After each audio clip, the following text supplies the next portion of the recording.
one's coming to save you. You're on your own. It's a very important mantra that I think more technical people need to take to heart.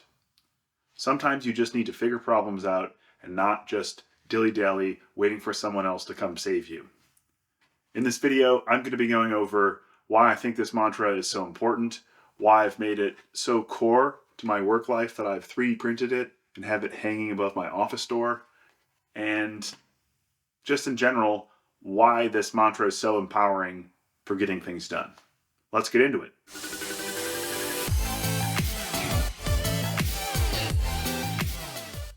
So this mantra is so important, I've actually printed this and have it hanging above my door. It's made out of plastic, a bit more durable than paper. I think this mantra is so important because sometimes if you don't find a solution, things aren't getting done. I've taken this especially to heart because I'm working remote, part of a very small team locally, and as the senior person on the local team, if I can't figure things out in a timely manner, they're just not going to get done. So this has really forced me to take on this mindset, and I think it's so powerful that everyone really needs to start acting like this, because you might be in a situation where there is nobody coming. Save yourself. And I really think this comes down to looking out for number one. So you need to be looking out for yourself. I really hope that you have a manager in an organization that cares to help you grow in your career professionally.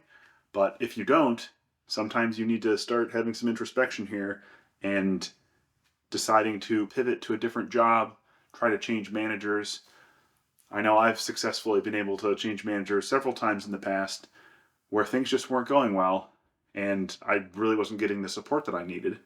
So I took it upon myself to go make these things happen instead of very passively let whatever happens happen. This mantra really is about taking ownership over things that you can control.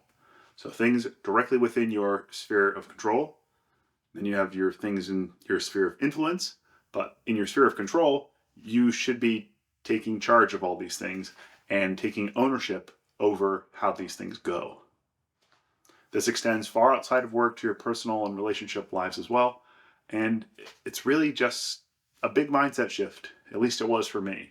So maybe you're already acting this way. And this might not be super relevant. But an example of this is perhaps you're in a team where the work has to get farmed out by a more senior team member. And then those senior team members either aren't there or they leave. And now all of the junior team members need to figure out and find their work themselves. Now, what if those junior team members were already starting to do that, and then they'd already know what to do, they'd already be taking up the slack, and the senior team member wouldn't be relied upon as much to dole out the work on a more routine basis. I really think this is a situation where if everyone acts like they need to figure out whatever the problem is and take some ownership, you get a lot more done. That's why I'm trying to push that this mantra really gets accepted more broadly, because I think people should feel more empowered to do what they're doing at work. I hope you found some value in this no one's coming mantra. If you want to learn more about emotional intelligence or EQ, you can check out my EQ playlist up here.